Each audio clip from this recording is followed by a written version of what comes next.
Hi, hello. Welcome to the episode of Isaiah's Newsstand. It's your host, Isaiah Edwards.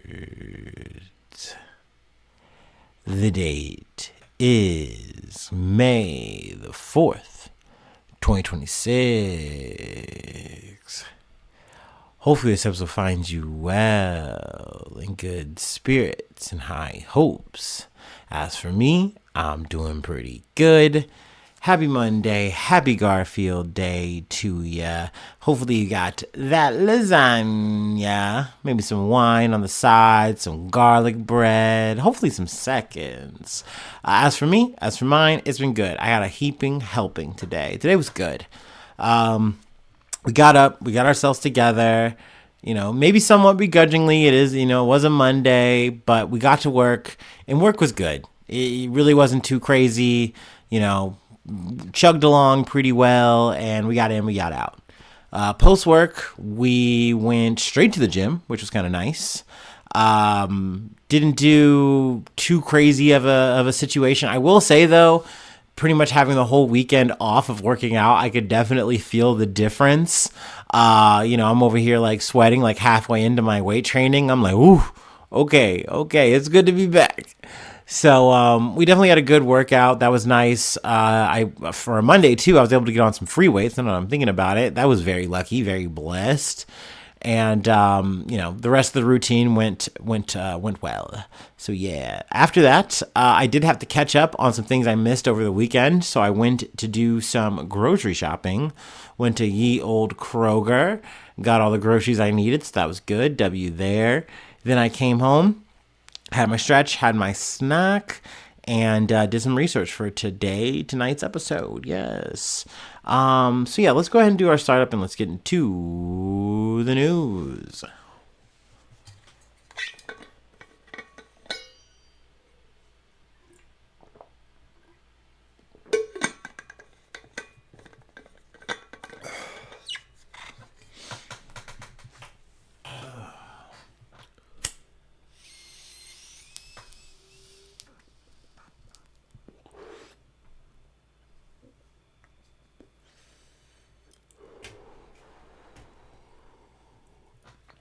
Ooh. I will say, while we're loading up here, I'm a bit disappointed in this week's weather. It's looking a bit colder than I like. We're still not over the 70s or over the 80s or anything like that, which is it's a bummer to me. Like it's May. I'm ready for it to be warm. I cannot stress this enough. I'm grumpy about it.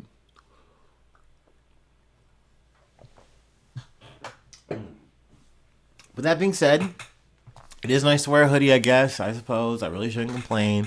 I know I'm gonna be sweating it out probably in less than a few weeks, and I'm gonna be looking back fondly on these cooler temperatures. I don't know, but anyway, from the BBC, 3 dead in suspected hantavirus outbreak on Atlantic cruise ship.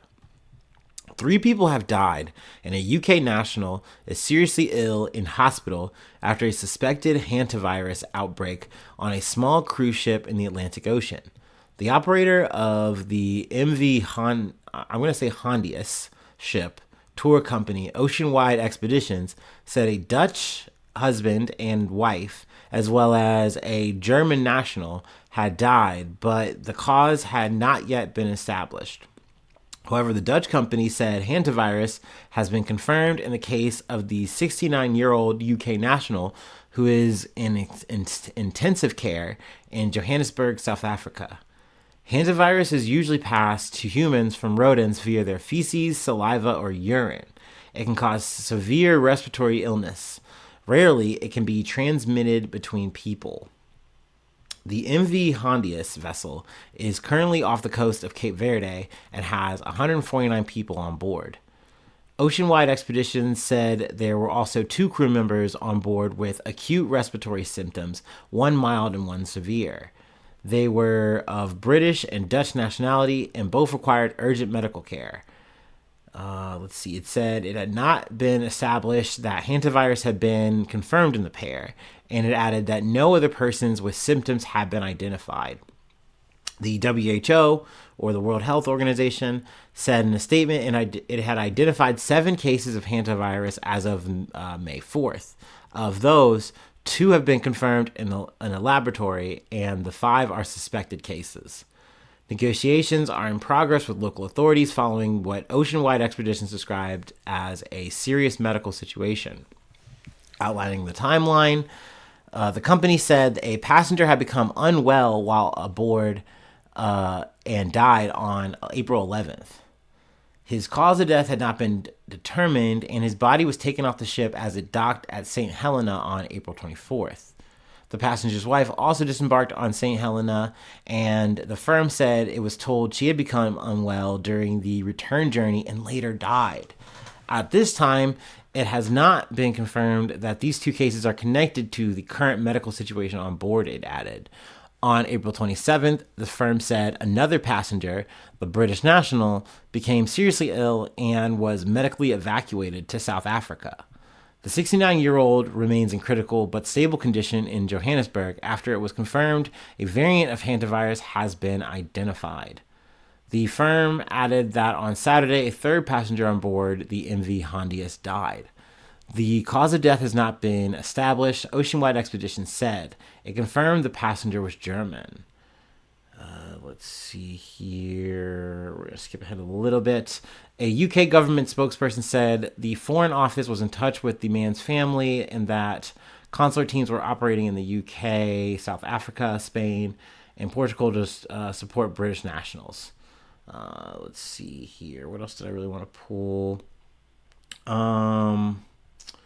The WHO's regional director for Europe, Dr. Hans-Henry P. Klug, said, I am in close contact with our teams to ensure a coordinated science-based response. Hantavirus infections are uncommon and usually linked to exposure to infected rodents. While in some severe cases, it is not easily transmitted between people. The risk to the wider public remains low. There's no need for panic or travel restrictions. According to the South African government, MV Hondius departed from Ushuaia in northern Argentina about 3 weeks ago, before it completed its journey to Cape Verde, where it is anchored outside the capital Praia. I'm sure I'm fucking both of those names up. My bad. Let's see here. I'm skipping the stats on some of the ship stuff.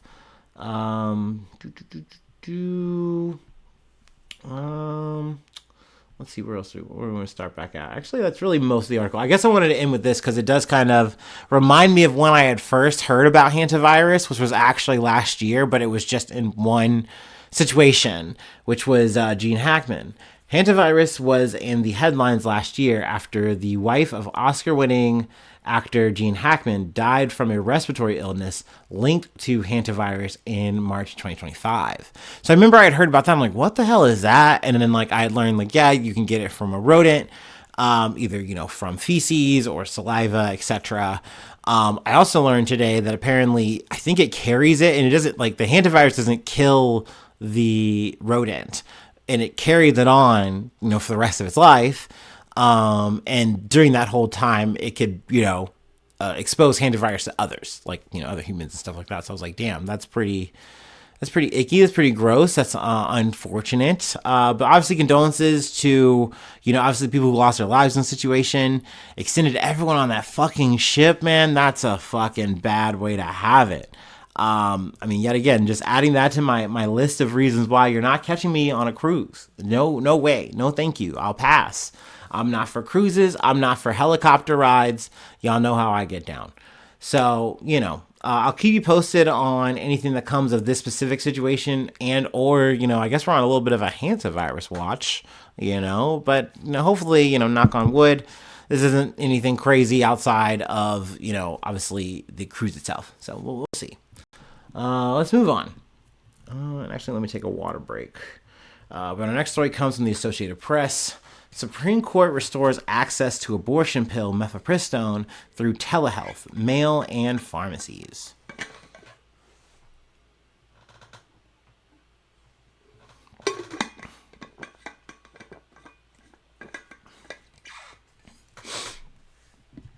All right. The Supreme Court on Monday restored broad access to the abortion pill mifepristone, blocking a lower court ruling that had threatened to upend one of the main ways abortions are provided across the nation. The order signed by Justice Samuel Alito temporarily allows women seeking abortions to obtain the pill at pharmacies or through the mail without an in-person visit to a doctor. Those practices had been permitted for several years until a federal appeals court imposed new restrictions last week. The latest order will remain in effect for another week, while both sides respond, and the High Court considers the issue more fully. There's obviously a lot more details that we could read through and go through. Just for the sake of the episode timeliness, we're not. But I did feel like it was important to at least highlight this bombshell in terms of mifepristone getting blocked, but then the temporary, I guess you could say, block on that ban so that, people can still have access to it for now.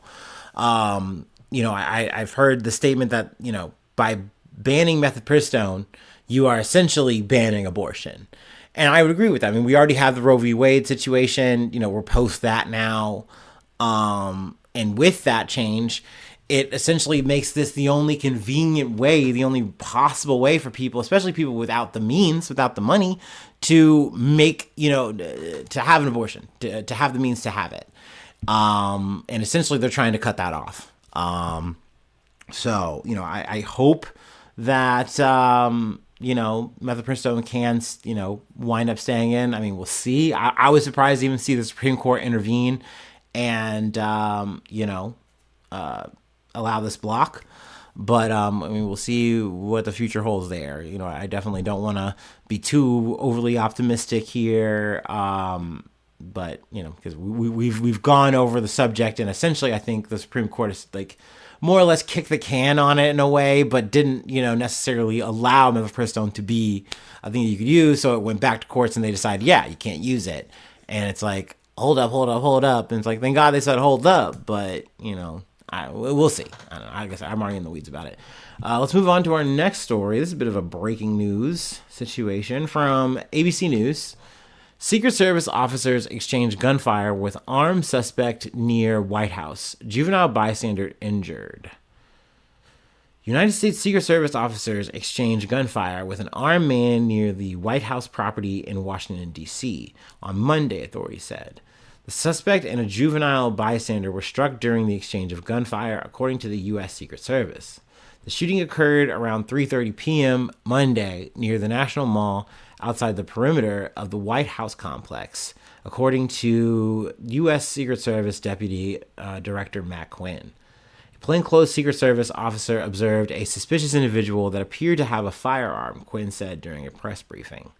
Uniformed Secret Service police briefly followed the suspect, and upon making contact, he fled on foot and fired in the direction of the officers, Quinn said. The officers returned fire, striking the suspect.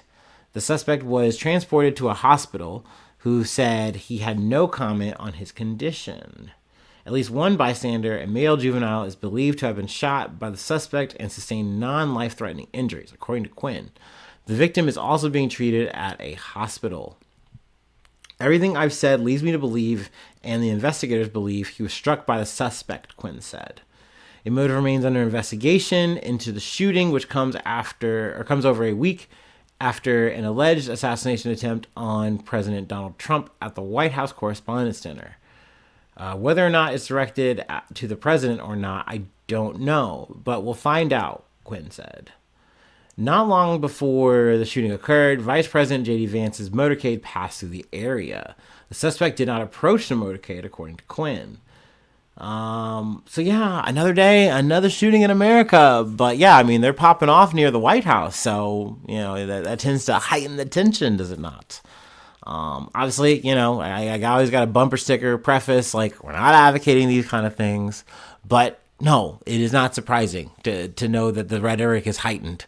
I was listening to some, the Daily, New York Times, just talking about just the heightened violence, of, America. I mean, really, I mean, you could say of the world, but I mean, the focus was of America for this, this episode.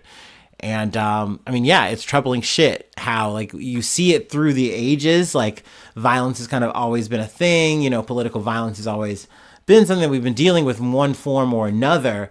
But the fact that it is so, like, not just a right issue, left issue, it really isn't even like a radical, issue. It is like, hey, people are so upset and so galvanized to want to do this shit. And I don't think it was really mentioned in the episode, but like, you also just have the means to do it in America. It is very easy. It's not like you only got knives, like you have guns galore.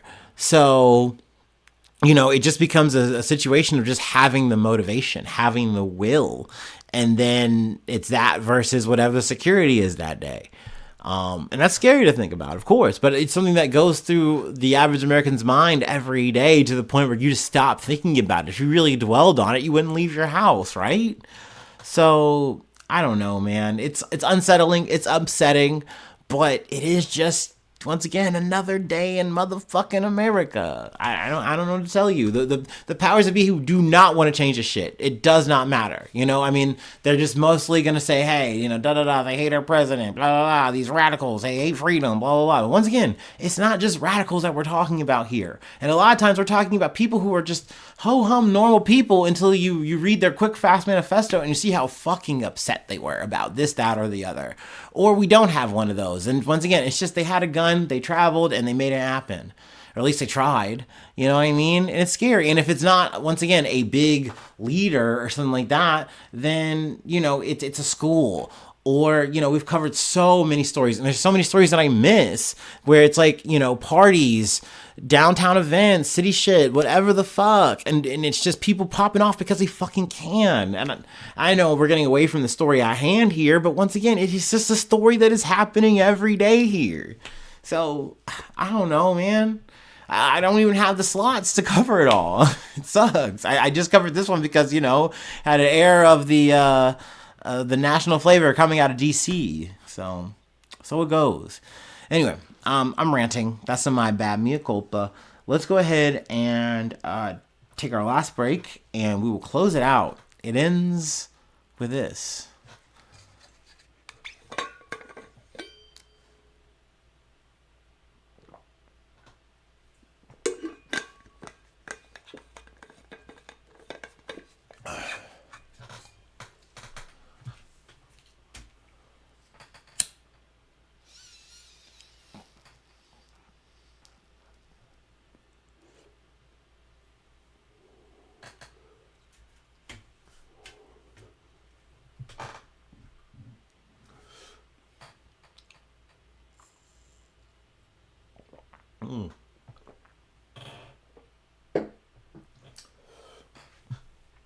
Oh. Okay. From Yahoo Entertainment. Blake Lively and Justin Baldoni reach settlement in It Ends With Us case. The legal battle between Blake Lively and Justin Baldoni reached its end on Monday. The former It Ends With Us co-stars reached a settlement 2 weeks before the case was set to go to trial and more than a year after Lively filed a complaint against Baldoni. Lively, who starred in and produced the 2024 Colleen Hoover book adaptation, accused Baldoni, who played her romantic interest and directed the film, of sexual harassment and waging an online smear campaign against her. Baldoni has staunchly denied all allegations. Since then, the two have been locked in a he said, she said battle of public opinion, which played out in the press and on social media. Now the stars have called a draw. The terms of the settlement were not disclosed, which, unfortunately, I'm not surprised to hear that, but damn it, I want the deets. I want the juice. What's the tea? Like, how much, who got what? Let me go ahead and read the statement from, let's see. They came together for a joint statement between the two lawyers or attorneys. That's actually verbatim what they said. No, sorry. The end product, the movie It Ends With Us, is a source of pride to all of us who work to bring it to life. Brian Friedman, Ellen Garofalo, Michael Gottlieb, and Ezra Hudson said in a statement, raising awareness and making a meaningful impact in the lives of domestic violence survivors and all survivors is a goal we stand behind. In April, a judge threw out 10 of Lively's 13 claims against Baldoni, allowing only breach of contract, retaliation, and aiding and abetting retaliation to move forward. The court ruled that Lively was working as an independent contractor, meaning she could not pursue a sexual harassment claim under a federal employment law. This to me was weird. I remember, talking about this. This was the last time we had talked about it, and I was surprised. I really thought that Lively's claims had merit, had stick, but I guess because of this kind of rereading it, like thinking about it, like maybe this is more of a technicality that the judge was leaning on or something. I'm not sure, but whatever. It just kind of is what it is. A good chunk of this shit did get thrown out. So I'm thinking, damn, that is a big deflation to your case. And that's not something you want to see, I think, in the public opinion, where you literally have your shit getting tossed out before you go into the trial. And once again, that's neither here nor there, whether or not like you believe Blake Lively or not. For me, I still do, especially when you look at the retaliation part, which I think is why Baldoni came to the table still to negotiate, even after, you see that, instead of 13 things, I only have to fight 3 of them. But 3 of them, they do have you quoting saying like, yeah, we need to like grind this bitch up. And I'm wildly paraphrasing it, of course, but essentially he's like, we need to like make her look as bad as possible. Because once, Blake Lively spoke out and said, hey, like, I'm not okay with what's going on set. I'm uncomfortable. I'm, him and I think another executive producer or whatever, like, sat down and were like, oh, this is bad. We got to get ahead of this. We're not going to look good from this shit. And literally Baldoni gets with the fucking PR campaign to do some like shadow smear shit. And, I remember talking to people about this shit throughout, the whole trial, or, ever since, Lively came out. And I was surprised because every once in a while I would run into people who would say, no, I just listening to it, I think Baldoni is right. I think Lively was like on some out of pocket shit saying this, that, or the third, or da da da, or she came off a little tone deaf, blah, blah, blah. And I'm like, huh? Like at the end of the day, I just feel like, if you're seeing this shit happen and it looks like what it is, then it is what it is. But I also understand too, I remember kind of hearing it's like, well, they were both sitting down and they're both like, you can read more text, or like actually committing to the role and saying, hey, we really want to try to make the best product. And Baldoni, that's what he was saying, what he was trying to do the whole time. He wasn't trying to actually make this a sexual thing. He wasn't trying to make advances to Blake Lively. So maybe there was credence to that was going to go to court, whatever. Needless to say, I guess a settlement for both sides was the most amicable thing. And, you both have a lot to lose in this trial and in the court of public opinion if this gets even nastier in a trial. So I guess this was the best case scenario. I don't know. Let's see. I'm going to skip ahead a little bit. We're going to read a little bit more. Before the film's release, Lively faced public scrutiny for her approach to promoting it, which highlighted the film's lighter elements. Around the same time, people noticed that Lively and Baldoni did not appear together at promotional events, including at the film's premiere, where they did not take photos together, fueling speculation of a rift between the co-stars. And now there's arguments too that some of the just disdain for Blake Lively and how she went about promoting this, the role, whatever, like people that was organic. It wasn't something that was astroturfed by Baldoni's team or whatever. But once again, all the while you have emails, you have like, not leaked, but like revealed from what's called deposition, legal shit. Hey, like we are actively keying at how good this is working, how, much they hate Blake Lively for this shit. And no one's talking about any bad shit about Baldoni. This is awesome.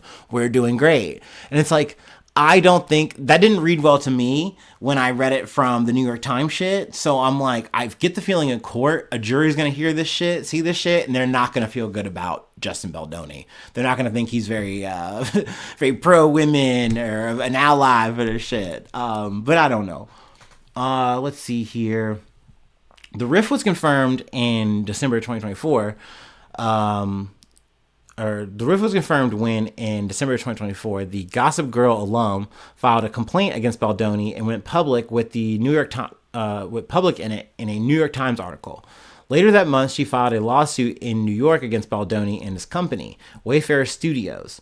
Baldoni, a director and actor best known for his work on the CW's Jane the Virgin, as well as his podcast Man Enough, denied the allegations, arguing that negative press about Lively, which she said stemmed from Baldoni's smear campaign, was organic.